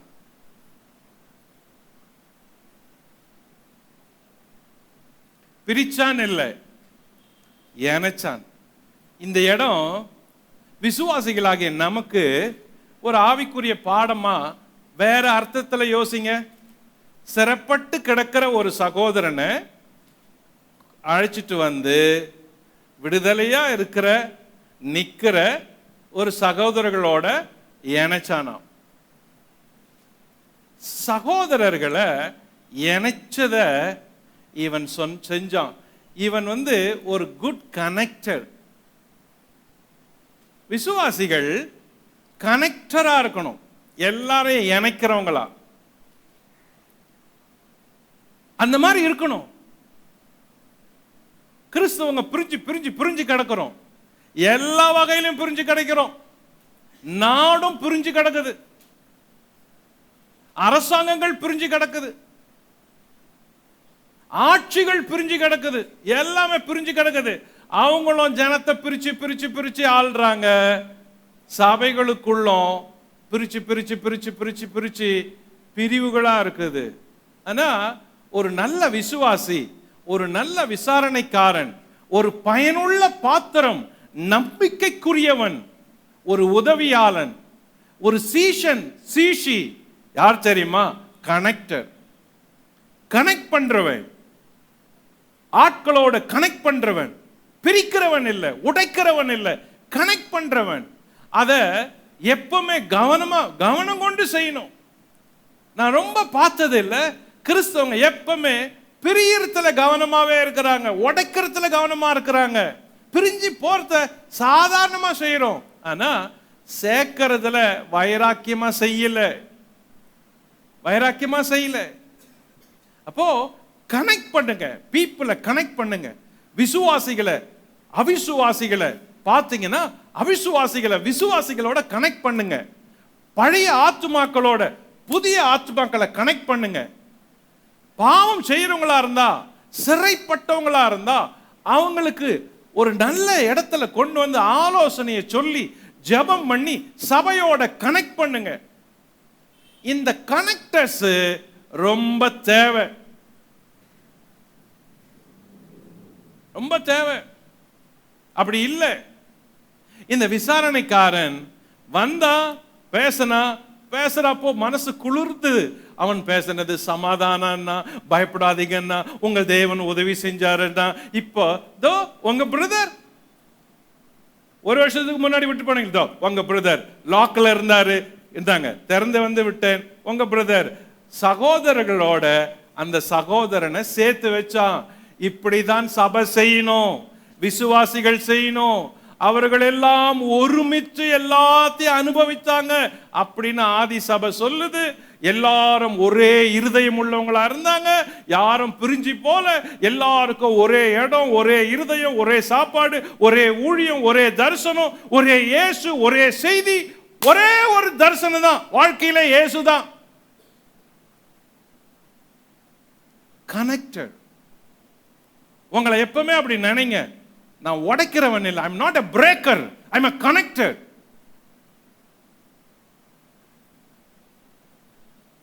அப்படிப்பட்ட ஆட்கள் இன்னைக்கு குறைவு.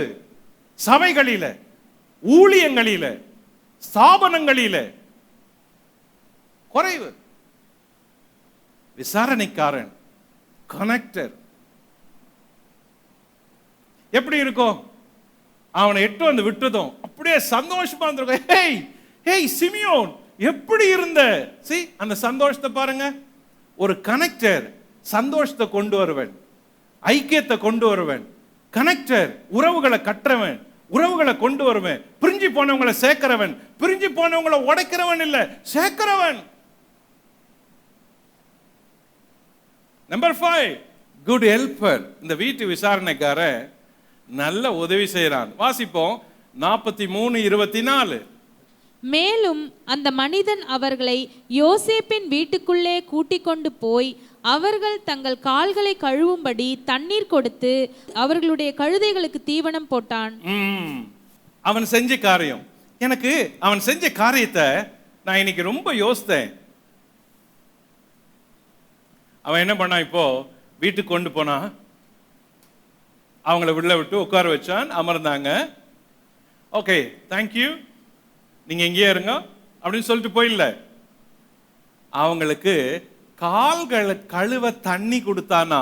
அதுக்கப்புறம் அவங்க கழுதைகளுக்கு தீவனம் போட்டான்னு இருக்குதா, போட சொன்னான்னு இருக்கா? சொல்லுங்க. பின்னாடி போட்டான். யார் போட்டான்? அவன் தான் போட்டான். யோசித்து பாருங்களேன். வீட்டு விசாரணைக்காரன் வந்தவங்களுக்கு மொத்தம் 10 பேர் இருக்கிறாங்க. 10 பேருக்கு கழுதைகள் 2 இருந்தா கூட ஒரு 20-25 கழுதைகள் இருக்கும். தீவனம் போட்டானா. இது எதை சொல்லுது? அவன் எல்லா காரியத்திலும் இறங்கி தாழ்மையா வேலை செய்யக்கூடிய ஒரு உதவியாளன். இன்னைக்கு எவ்வளவு பேர் இப்படி இருக்கிறோம் யோசித்து பாருங்களேன்.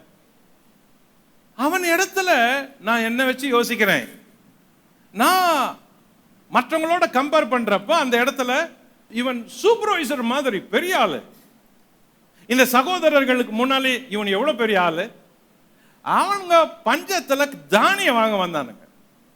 ஆனா எகிப்துல அதிபதியுடைய விசாரணைக்காரன் அவன் போய் இவங்க கழுதைகளுக்கு தீவனம் போட்டான்னா அவன் உள்ளத்துல எந்த அளவுக்கு தாழ்மையின் குணத்தை, எளிமையின் குணத்தை தரிச்சு கொண்டவனா இருக்கணும். இதுக்கு பேரு தான் ஆவியில் எளிமை உள்ளவர்கள் அப்படின்னு பேரு. இதுக்கு பேரு விசுவாசிகள் நல்லவங்க. ஆனா இந்த அளவுக்கு இறங்கி செய்யற விசுவாசிகள் இன்னும் வேணும். உங்க லெவல்ல இருந்து இயேசுவுக்கு இறங்கி வரணும், செய்யணும்.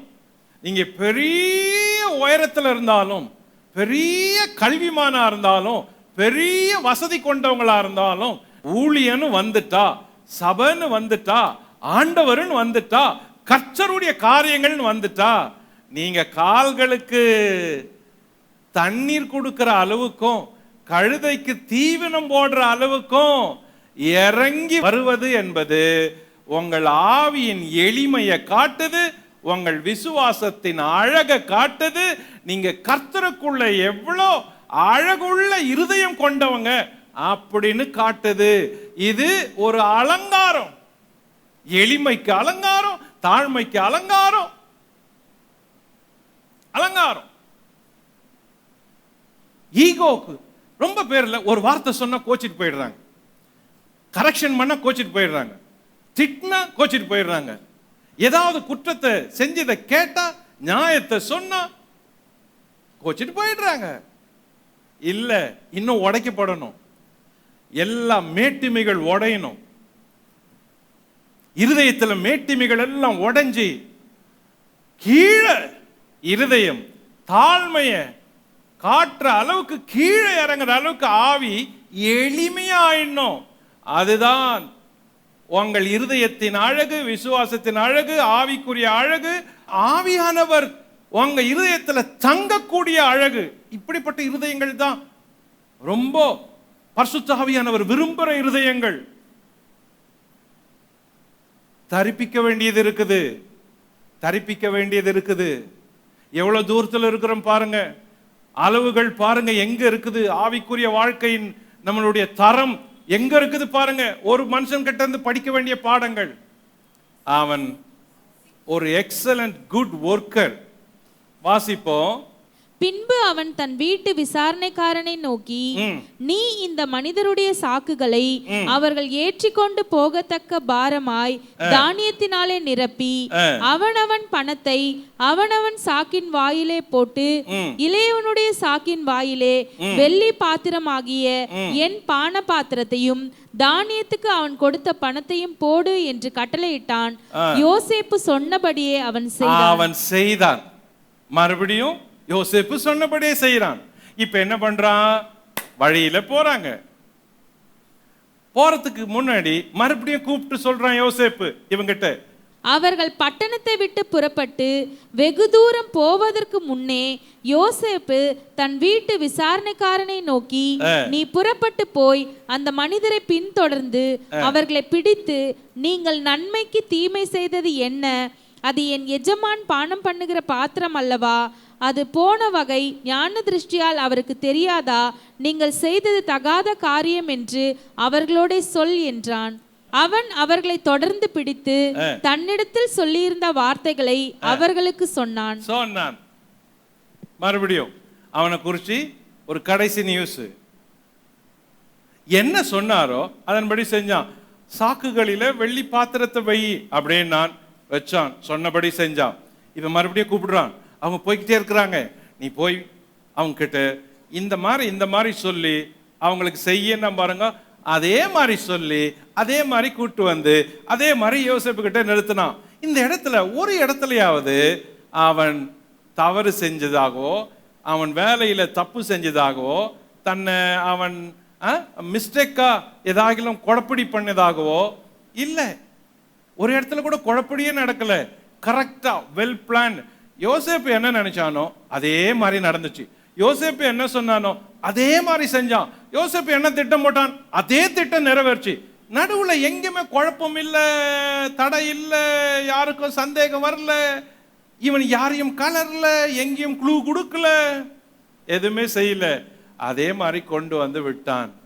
இது இப்போ யோசேப்பு திரும்பவும் தங்கள் சகோதரர் சந்திக்கிறான். ஏழாவது ஒண்ணு, அவன் ஒரு குட் ஃபாலோவர். அந்த விசாரணைக்காரன் தான் யோசேப்பு என்ன சொன்னானோ அந்த வார்த்தைகளின் படியே செய்தவன்.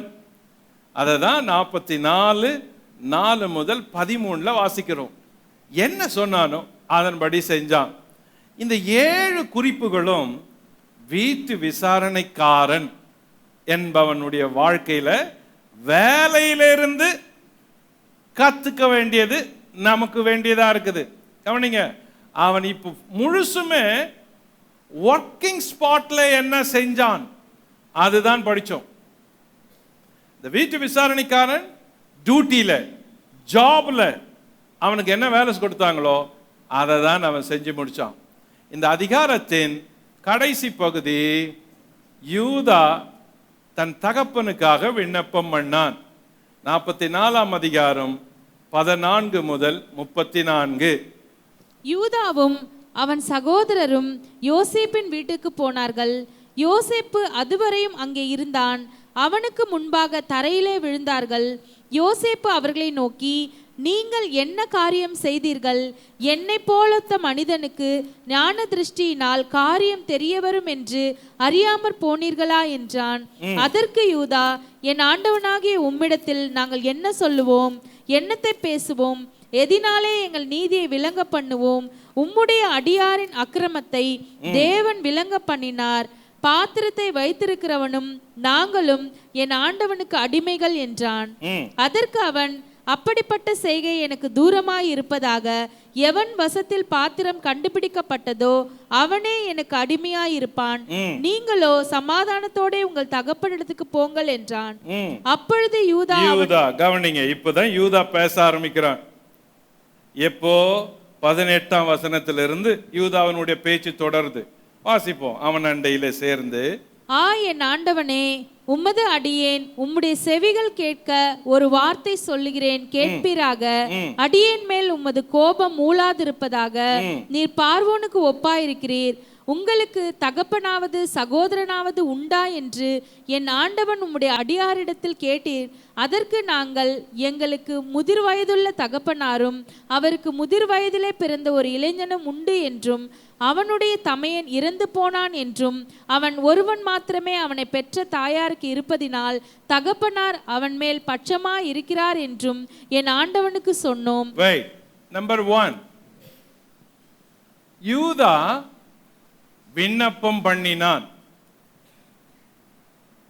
யூதா விவரித்து சொன்னான். நம்பர் 2, யாக்கோபு நிலைமையை விவரிச்சான். இந்த பகுதியில் இந்த 3 குறிப்புகள் ரொம்ப முக்கியம். யூதா விண்ணப்பம் பண்ண ஆரம்பிக்கிறான். எங்க வீட்டில் எங்க அப்பா நிலைமை எப்படி இருக்குது உங்களுக்கு தெரியுமான்னு. அதுக்கப்புறம் எங்க வீட்டில் எங்க அப்பா என்ன சொன்னாரு அப்படின்னு அப்பாவை குறித்து கெஞ்சுறான். 3வது, ஒருவேளை இந்த தம்பிய பென்யமீனை நீங்க அனுப்பலன்னா எங்க அப்பாவுக்கு என்ன ஆகும் தெரியுமா அப்படின்னு விவரிச்சு சொல்றான். இந்த 18ஆம் வசனம் முதல் 34ஆம் வசனம் வரைக்கும் யூதா தான் யோசேப்பினிடத்துல முழு காரியத்தை விவரித்து சொல்ற ஒரு சகோதரனா இருக்கிறான். ஆரம்பத்தில் இவன் தான் யோசேப்பை குழியில போடுவதற்கு ஆலோசனைகளை சொன்னவனாகவும் இருந்தான். ஆனா இப்ப இவன் யோசேப்பினிடத்துல தன் தகப்பனாருடைய உயிர் ரொம்ப முக்கியம், என் தம்பி பென்யமீன் வரலனா எங்க அப்பா அவனுடைய உயிரே போயிடும் அப்படின்னு சொல்லி யோசேப்பினிடத்துல கெஞ்சுறான். இப்போ நம்பர் 1 கவனிங்க, அவன் யூதா விண்ணப்பம் பண்றான், ரெக்வஸ்ட் பண்றான். அப்படி இல்லை, நாங்க அப்படிப்பட்ட ஆட்கள் இல்லை. நீங்க எங்களை முதல் முறை பார்த்தப்ப நாங்க நிரூபிச்சோம். ஆனா நீங்க தான் எங்க சகோதரனை பிடிச்சு வச்சு உங்க சகோதரனை கொண்டு வா அப்படின்னு சொன்னீங்க. கொண்டு வந்தோம். ஆனா கொண்டு வர்றதுக்கு எங்க அப்பாவினுடைய நிலைமை என்ன தெரியுமா? அவர் ரொம்ப கஷ்டத்துல இருந்தாரு.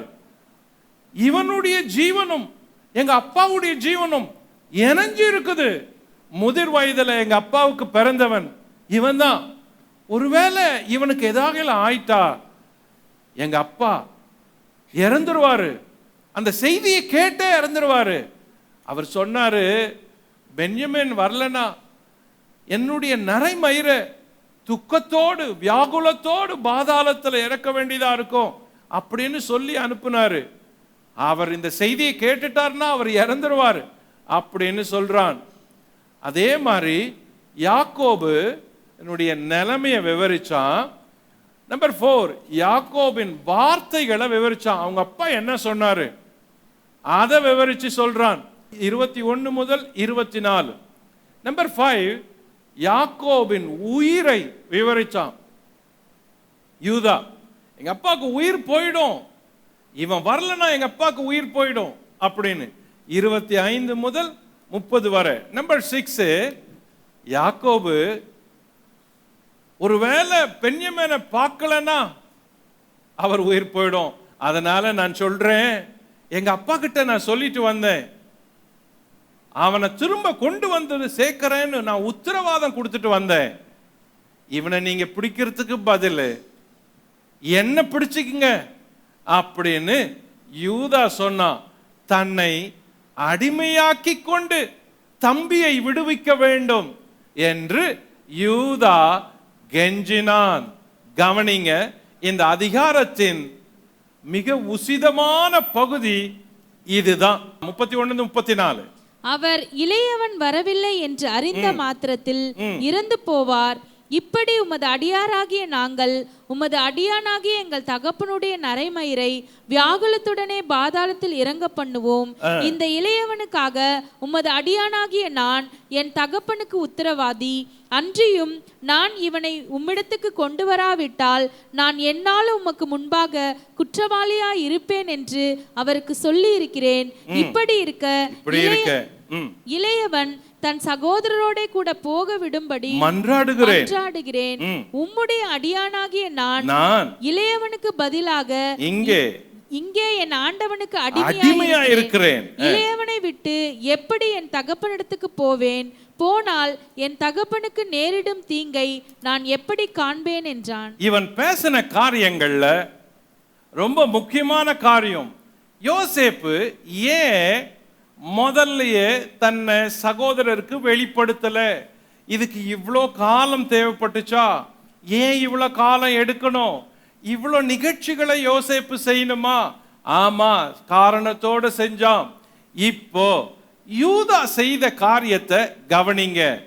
எந்த அளவுக்கு இவர்களுடைய மன மாற்றம் வந்தது என்பதை கவனிங்க. இதே யூதா ஒரு காலத்துல தன் சகோதரனை கொன்று போடணும் அப்படின்னு திட்டம் பண்ணி, இதே யூதாவும் அவன் சகோதரர்களும் இந்த சகோதரன் உயிருக்கு கெஞ்சிய போது யோசேப்பை குழியில போட்டவங்க. இதே சகோதரனும் இவர்கள் கூட்டமும் யாக்கோபின் இடத்துல போய், உங்க மகன் வனாந்தரத்துல வந்தப்ப அவனுடைய மிருகம் அவனை அடிச்சிருச்சு, தோ அவன் ரத்தம் அப்படின்னு சொல்லி அவன் அணிஞ்ச ஆடைய ரத்தத்தால தோய்த்து, இதோ அவனுடைய ஆடை அப்படின்னு சொல்லி தன் தகப்பனை கலங்க வைத்தவர்கள். இப்போ அதே நபர்கள் அவர்கள் பேசுற காரியத்தை பாருங்க, எவ்வளவு மாற்றம் வந்திருக்குது. இந்த மாற்றத்துக்கு தான் ஆவிக்குரியவனாகிய யோசேப்பு காத்திருந்தான், மனமாற்றத்துக்கு. இப்ப யூதா பேசுறான், இப்ப சொல்றான், உங்களிடத்துல வந்தப்ப நான் என்ன சொல்லிட்டு போனேன்? உண்மையே சொன்னேன் இல்ல? எங்க தகப்பன் வயதானவர், எங்க தகப்பனுக்கு வயசு ஆயிடுச்சு, கூடவே ஒரு பையன் இருக்கிறான். அந்த பையன் அவருடைய அந்திய காலத்துல, வயோதிப காலத்துல அவருக்கு பிறந்த ஒரு பையன், அவனை அவர் ரொம்ப நேசிக்கிறாருன்னு சொன்னனே. நீங்க அவனை கொண்டு வா, அவனை கூட்டிட்டு வந்தாதான் விடுவேன்னு சொன்னீங்களே. உங்க வார்த்தையை நம்பி எங்க அப்பாவிடத்துல போய் நான் என்ன பணைய வைத்து உத்தரவாதம் சொல்லி, அப்பா பெஞ்சமேனை அனுப்புங்க, பெஞ்சமேனை அனுப்புங்கன்னு கேட்டேன். எங்க அப்பா அனுப்ப மாட்டேன்னு சொன்னாரு. எங்க அப்பாவுக்கு உள்ளூர பயம் இருந்துச்சு. எங்க அப்பா உயிரும் அவன் உயிரும் பின்னி இருக்குது. எங்க அப்பாவுக்கு அந்திய காலத்தில் இருக்கிற ஒரே ஆதரவு அவன் தான். எங்க அப்பாவனுடைய முழு நேசமும் அந்த பெஞ்சமேனா தான் இருக்கிறான் அப்படின்னு சொல்லி, இப்ப நீங்க அவனை அழைச்சிட்டு வர சொன்னீங்களே, அந்த வார்த்தையை நம்பிதான் நான் அவனை அழைச்சிட்டு வந்தேன். ஆனா அழைச்சிட்டு வந்த பிறகு இப்ப சொல்றீங்க நாங்க திருடிட்டு போயிட்டோம், நாங்க துரோகம் பண்ணோம், நாங்க உங்க பாத்திரத்தை எடுத்துட்டு போயிட்டோம் நீங்களே. நாங்க அப்படி ஆள் இல்லை அப்படின்னு சொல்லி மனதை திறந்து பேசுறான். இப்ப சொல்றான் யூதா, பாருங்க, இந்த நிலைமையில நான் எங்க அப்பாவை பார்க்க போனேன்னா, பெஞ்சமின் இல்லாம எங்க அப்பாவை பார்க்க போனேன்னா எங்க அப்பாவுடைய உயிர் போயிடும். எங்க அப்பா உயிர் போயிட்டா அதை பார்த்துக்கிட்டு எங்களால இருக்க முடியாது.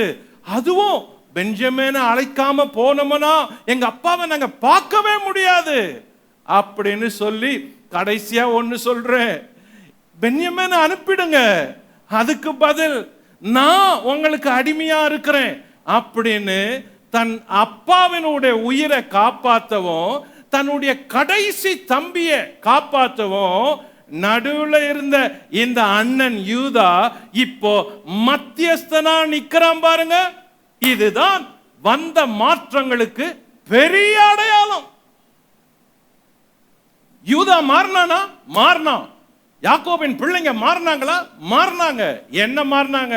இந்த பாருங்க, இந்த மாற்றத்தை விட வேற எந்தமே இதுக்கு சாட்சியே கிடையாது. இப்போ யூதா சொல்றான், எங்க அப்பா உயிர் ரொம்ப முக்கியம், என் தம்பி உயிர் முக்கியம், எங்க அப்பா வாழணும்னா என் தம்பி வேணும், எனக்கு எங்க அப்பாவும் வேணும், எங்க தம்பியும் வேணும். அவனை நீங்க அடிமையா பிடிக்கிறதுக்கு பதில் என்ன அடிமையா பிடிங்க, நான் உங்களுக்கு அடிமையா வரேன் நானு. இதுதான் இருதயத்தின் மாற்றம். இந்த மாற்றத்தை வந்ததை பார்த்ததும் யோசேப்பு முடிவு பண்ணிட்டான். எல்லாரும் மனம் மாறி இருக்கிறாங்க, எல்லாருக்குள்ளே இருதயம் மாறிடுச்சு, எல்லாரும் உண்மையிலேயே கடவுளுக்கு பயப்படுறாங்க, எல்லாரும் நீதிக்கு பயப்படுறாங்க, பாவத்துக்கு பயப்படுறாங்க, எல்லாரும் தகப்பனை நேசிக்கிறாங்க. உண்மையிலேயே இவங்க எல்லாருக்குள்ள மாற்றம் வந்துருச்சு.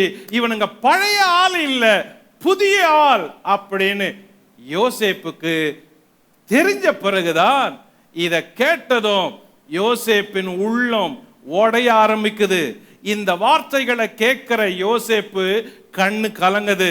இந்த வார்த்தைகளை பேசுற யூதா மனம் உடைஞ்சு பேசுறான், இருதயம் உடைஞ்சு பேசுறான், கண்கள் குளமாகி பேசுறான். என் அப்பா எனக்கு வேணும், என் தம்பியும் எனக்கு வேணும், நான் அவங்களுடைய சகோதரன். ஒரு வீட்டில் எங்க அப்பாவும் வேணும், எனக்கு கடைசி தம்பியும் வேணும். என் அப்பா எங்க வீட்டுக்கு பெரியவர், மூத்தவர், முதல்ல இருக்கிறவர். என் தம்பி பெஞ்சமின் கடைசி ஆள். இந்த வீட்டுக்கு முதல் ஆளிலிருந்து இருந்து கடைசி ஆள் வரைக்கும் நான் பொறுப்பெடுத்துக்கிறேன். என்ன அடிமையாக்குங்க, என்ன அரெஸ்ட் பண்ணுங்க, நான் வரேன் அப்படின்னு சொன்னான் பாருங்க. இதுதான் மாற்றத்துல அறிகுறி. இந்த மாற்றம் வந்ததும் யோசேப்பு கேட்கிறான். இதுக்கு மேல அவனால அடக்கி கொள்ள முடியல. இந்த இருதய மாற்றங்கள் அவனுக்கு வந்துட்டு இதை பார்க்கறான். இந்த இருதய மாற்றங்கள் எல்லா சகோதரருக்குள்ள வந்ததை பார்க்கறான். ஒரு காலத்துல தன்னுடைய தம்பியை குழியில போட்ட அண்ணன் இன்னைக்கு அந்த தம்பிக்காக நின்று என் தம்பியை விட்டுரு, நான் அடிமையா வரேன்றான். ஒரு காலத்துல அப்பாவிடம் போய் சொன்ன சொந்த மகன் இன்னைக்கு சொல்றான், என் அப்பா சோகத்தோட மரிக்க கூடாது, என் அப்பா உயிர் வேணும் அப்படின்னு சொல்றானே. இதான் மாற்றம். இந்த மாற்றத்துக்காக தான் யோசேப்பு காத்திருந்தான். இந்த மாற்றத்துக்கு தான் தேவன் காத்திருந்தாரு. இந்த மாற்றத்தை பார்ப்பதற்கு தேவன் காத்திருந்தாரு. இப்போ எல்லாருக்குள்ளும் உண்மையான தகப்பனை குறிச்ச அன்பு வந்துருச்சு, பாசம் வந்துருச்சு, பயம் வந்துருச்சு. தம்பியை குறிச்ச பாசம் வந்துருச்சு, பயம் வந்துருச்சு. இப்போ உறவு வந்துடுச்சு, குடும்பத்தை குறிச்ச பாசம் வந்துடுச்சு, நீதி வந்துடுச்சு, உண்மை வந்துடுச்சு, விசுவாசம் வந்துடுச்சு. இதுக்கு மேல ஒண்ணுமே இல்லை. யோசேப்பு அழறான். அவங்க எல்லாரும் வெளியே போக சொல்லிட்டான். நீங்க எல்லாம் வெளியே போயிடுங்க. எல்லார் கதவுகள் சாத்தப்பட்டது. யோசேப்பு நிக்கிறான். எல்லாரும் பார்க்கறாங்க. எல்லாரும் பேரை சொல்றா. அப்பா உயிரோடு இருக்கிறாரா, நீ இவ்வளவு மாறிட்டியா அப்படின்னு சொல்லி, நான் தான் யோசேப்பு, நீங்க குழியில தூக்கி போட்ட யோசேப்பு நான் தான் அப்படின்னு யோசேப்பு எல்லாருக்கு முன்னாலேயும் தன்னை அழுது வெளிப்படுத்துறான். அந்த வார்த்தையை கேட்டதும் அவர்கள் இருதயமெல்லாம் நடுங்குது, ஆச்சரியப்படுறாங்க, அதிர்ச்சி அடைகிறாங்க. உண்மையை சொன்னதுனால ஒரு பெரிய அதிர்ச்சியான உண்மையை கேட்க வேண்டியது இருக்குது. மன மாற்றம் வந்ததுனால ஒரு பெரிய மாற்றத்தின் செய்தியை கேட்க வேண்டியதா இருக்குது. அந்த 11 சகோதரர்களும் அதிர்ந்து போறாங்க. நான் தான் யோசேப்பு, நீங்க குழியில போட்டீங்களே அந்த யோசேப்பு நான் தான். வேண்டாம் வேண்டான்னு நான் சொன்ன பொழுது என்னை நீங்க விற்றீங்களே, இஸ்மவேலருக்கு விற்ற பொழுது அவர்கள் வாங்கி கொண்டு வந்தாங்க. ஆனால் எல்லாரையும் வாழ வைக்கிற ஒரு தேவன் இருக்கிறார். பஞ்ச காலத்துல எல்லாருக்கும் ஜீவனை காக்கக்கூடிய ஒரு தேவன் இருக்கிறார். நிகழ்காலத்தை அறிந்தவர், எதிர்காலத்தை திட்டமிடுகிறவர் ஒருவர் இருக்கிறாரு. அந்த தேவன் என்னை இங்க கொண்டு வந்து வைத்தாரு. இப்ப நீங்க பார்க்கிறது எகிப்தின் அதிபதி இல்ல, உங்கள் உடன் பிறந்த சகோதரன் யோசேப்பு அப்படின்னு சொன்னான். இந்த அதிகாரம் யூதா உண்மையை பேசி அன்பை வெளிப்படுத்தி தான் மாறிட்டான், தன் சகோதரர் மாறிட்டாங்க என்பதை நிரூபிச்சான் பாருங்க. இதன் பிறகு யோசேப்பு தன்னை நிரூபிச்சான், நீங்களும் மாறிட்டீங்க இல்ல, நான் யோசேப்பு அப்படின்னு. இந்த அதிகாரத்துல யூதாவின் மன மாற்றம் இருக்குதே, எல்லாரும் எழுந்து நின்று கைத்தட்டக்கூடிய மாற்றம் அது. ஏன் தெரியுமா? தகப்பனுக்காகவும் தம்பிக்காகவும் நான் அடிமையாகிறேன்னு எப்ப சொன்னானோ அவன் மாற்றம் உண்மையான மாற்றம். இந்த மாற்றத்துக்கு தேவன் காத்திருந்தார், யோசேப்பும் காத்திருந்தான். எனக்கு அன்பானவர்களே, வாழ்க்கையில மன மாற்றம் இருக்கிறதே, அது ரொம்ப முக்கியம். எத்தனை வருஷங்கள் ஆனாலும் அந்த மாற்றத்துக்காக தேவன் காத்திருக்கிறார். மனம் திரும்புகிற வரைக்கும் தேவன் காத்து கொண்டே இருக்கிறார். இந்த அதிகாரத்தின் சுருக்கம் என்ன தெரியுமா? உலகத்துல எந்த மனுஷனோ எந்த மனுஷியோ எந்த தவறு செய்தாலும், எந்த பாவம் செய்தாலும், எந்த குற்றம் செய்தாலும், எந்த அநீதி செய்தாலும் அவன் கட்டாயம் ஒரு நாள் மனம் வருந்தியாகணும், மனம் திரும்பியாகணும். அவன் மறக்கலாம், தேவன் மறப்பதில்லை. வருஷங்கள் மாறலாம், தேவன் மறப்பதில்லை. மனுஷர்கள் மாறலாம், தேவன் மறப்பதில்லை. ஆண்டுகள் கழியலாம், தேவன் மறப்பதில்லை. அந்த ஒரு மன மாற்றத்துக்கு தான் தேவன் ஒவ்வொருவர் இடத்திலும் காத்து கொண்டிருக்கிறார். எனக்கு அன்பானவர்களே, உங்கள் வாழ்க்கையிலும் கூட அதுதான். கடந்த காலங்கள், கடந்த கால சந்தோஷங்கள், வெற்றிகள் எல்லா காலம் வராது. மனம் மாற்றம் வந்தால் ஒழிய. இந்த அதிகாரத்தில் கற்றுக்கொள்ளும் பாடம் என்ன? நம்பர் 1, பொருட்களை கொண்டு உறவுகளை சேருங்கள். உங்கள் பொருட்களை கொண்டு உறவுகளை சேருங்கள். நம்பர் 2, கொடுத்த வாக்கை காத்து கொள்ள முயற்சியுங்கள். நம்பர் 3, தந்தை முதல் தம்பி வரை பொறுப்பேற்றுக் கொள்ள முன்வாருங்கள். பொருட்களால உறவுகளை கட்டுங்க, சம்பாதிங்க, தக்க வைத்துக் கொள்ளுங்க. நீங்க எவ்வளவு பொருளை வாங்கி கொடுக்குறீங்களோ அவ்வளவு பொருட்களால உங்களோட ஜனங்கள் நிற்பாங்க, உறவுகள் நிற்கும். நம்பர் 2, யாருக்காக எல்லாம் வாக்கு கொடுத்தா நாட்கள் ஆகலாம், வருஷங்கள் ஆகலாம், ஆனால் திரும்பவும் அந்த வாக்கை காப்பாற்றுங்கள். எகிப்தில் இருந்தபோது வாக்கு கொடுத்து அவன் கானானுக்கு போனான். திரும்ப வரப்போ வாக்கை நிறைவேற்றினேன் என்று சொன்னான். வாக்கை காப்பாற்றுவது நல்லது. நம்பர் 3, தந்தையின் உயிர் முக்கியம், அதே போல தமையனின் உயிர் முக்கியம். உங்க வீட்டில் வயதான நம்பர் 1 நபரில் இருந்து இளைய நபர், கடைசி நபர் வரைக்கும் பொறுப்பேற்க வேண்டியது உன்னுடைய பொறுப்பா இருந்தா அதுக்கு எந்த தியாகத்தையும் செய்ய தயங்க கூடாது. எந்த காரியத்தையும் நன்மைகளை செய்ய தயங்க கூடாது. பணம் செலவழிக்க தயங்க கூடாது. உயிர்களை காப்பாற்ற தயங்க கூடாது. இருப்பது அவர்களுக்காக உத்தரவாதம் கொடுக்க தயங்க கூடாது. காரணம், நீ யோசேப்பின் குடும்பத்தில் இருப்பவன், நீ யாக்கோபின் குடும்பத்திலிருந்து வந்தவன். யாக்கோபு முதல் பென்யமின் வரை யூதாவாகிய உனக்கு பொறுப்பு. அந்த பொறுப்பை காத்து கொள்வதே சிறப்பு. கர்த்தர் உங்கள் ஒவ்வொருவருக்கும் அந்த கிருபையை கொடுப்பார், பலனை கொடுப்பார், தயவு செய்வார். ஜெபம் பண்ணுவோம். பரலோக பிதாவே, இந்த ராத்திரி வேளையிலே ஆதியாகமம் 44ஆம் அதிகாரத்தில் இருந்து எவ்வளோ காரியங்களை எங்கள் ஆவிக்குரிய வாழ்க்கைக்கும், ஊழிய வாழ்க்கைக்கும், குடும்ப வாழ்க்கைக்கும், எங்களுடைய தொழில்களுக்கும் ஆண்டவர் கற்றுக் கொடுத்த பாடங்களுக்காக நன்றி ஆண்டவரே. இவைகளில் ஒவ்வொன்றும் எங்களுக்கு உந்தி தள்ளுகிற ஊன்றுகோலா இருக்க, அவைகளை நாங்கள் அப்பியாசிக்க எங்களுக்கு பலனும் கிருபையும் கொடுக்க வேண்டும் என்று கேட்கிறோம்ப்பா. நாங்கள் பலவீனர்கள், அநேக இடங்களில் தவறுகிறோம்.